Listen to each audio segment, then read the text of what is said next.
दोस्तों, चाणक्य ने महिलाओं के बारे में कई बातों का उल्लेख अपनी चाणक्य नीति की पुस्तकों के अलावा अन्य पुस्तकों में भी किया है। इनमें से कई बातों से आप सहमत हो सकते हैं और कई बातों से आप असहमत भी हो सकते हैं। चाणक्य ने उस काल की स्थिति और परिस्थिति को देखकर लिखी थी। अब काल बदल चुका है। तो दोस्तों, आइए जानते हैं चाणक्य ने महिलाओं के बारे में क्या संबंध और विचार बताए हैं। पहला है धार्मिक। दोस्तों, चाणक्य नीति के अनुसार महिलाओं का धार्मिक होना बहुत जरूरी है। भगवान, प्रकृति और धर्म पर उसका विश्वास घर को सुरक्षित रखता है। ऐसी महिलाएं अच्छे और बुरे का अंतर तुरंत और आसानी से कर लेती हैं। प्रकृति की पूजा करने से संतुलन का ज्ञान होना होता है। दूसरा है मृदुभाषी। दोस्तों, चाणक्य के अनुसार जिसकी पत्नी मीठा बोलने वाली होती है वो भाग्यशाली होती है। ऐसी महिलाएं कहीं भी रहें उसके संबंध सभी से अच्छे रहते हैं और उसी से घर में खुशी रहती है। उसकी सभी तारीफ करते हैं। अतः स्त्री की वाणी बहुत ही मधुर होनी चाहिए, कड़वे वचन नहीं बोलने चाहिए।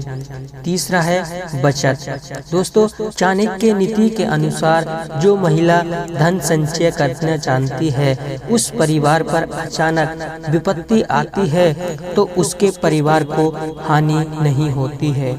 चौथा है कलह विरह। दोस्तों, चाणक्य कहते हैं कि कलह विरह महिला के साथ रहने से अच्छा है कि उसका त्याग कर दिया जाए, क्योंकि उसके साथ रहने से जीवन जहरीला होता है। ऐसे पति या पत्नी जो हमेशा गुस्से में रहते हों, अपशब्द बोलते हों और इस वजह से परिवार का माहौल बिगड़ जाता है, ऐसे में इन लोगों का त्याग देना ही उचित होता है। पांचवा है वैश्या। ऐसी महिला जो वैश्य हैं उसको धन से मतलब होता है, किसी के दुख से नहीं। ऐसी महिलाओं के समक्ष दुखों को बखाना करना मूर्खता होती है। छठा है दिए गए दान को न बताएं। दोस्तों, किसी भी प्रकार के दान को अपनी पत्नी से भी गुप्त ही रखना चाहिए। कई बार आपकी पत्नी दान पर किए गए खर्च की दुहाई देकर आपको भला बुरा कह सकती है।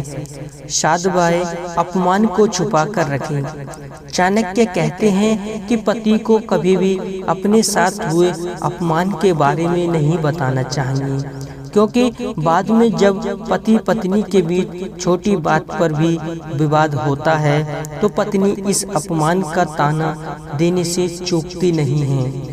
आठवां है खुद की कमजोरी को न बताएं।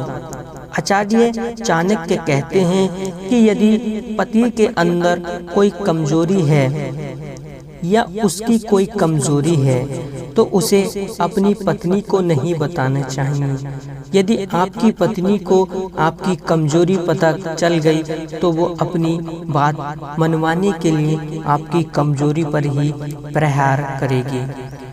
नवा है कमाई का उजागर न करें। दोस्तों, चाणक्य नीति के अनुसार पत्नी को अपनी कमाई नहीं बताना चाहिए। यदि अगर उसे आपकी कमाई का पता चल जाता है तो वो उस पर भी अधिकार जताते हुए आपके तमाम खर्चे को रोकने का प्रयास करेगी। दयावान महिलाएं। कुछ महिलाएं ऐसी भी होती हैं जिनके आगे उन्हें न चाहते हुए सिर झुकाना पड़ता है। इन महिलाओं में शामिल है दया और करुणा से भरपूर महिला। दोस्तों, स्त्री का आहार यानी भूख पुरुषों से दुगनी होती है। शर्म यानी लज्जा 4 गुना ज्यादा होती है। साहस पुरुषों से 6 गुना ज्यादा होता है। इसलिए ही स्त्रियों को शक्ति स्वरूप भी माना गया है। वहीं स्त्रियों में काम इच्छा भी पुरुषों से 8 गुना ज्यादा होती है।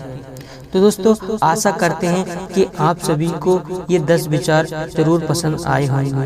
यदि दोस्तों ये हमारे विचार आपको पसंद आए हों तो प्लीज़ वीडियो को एक लाइक जरूर करना, और यदि आप हमारे चैनल पर नए हैं तो प्लीज़ चैनल को भी सब्सक्राइब जरूर कर लेना।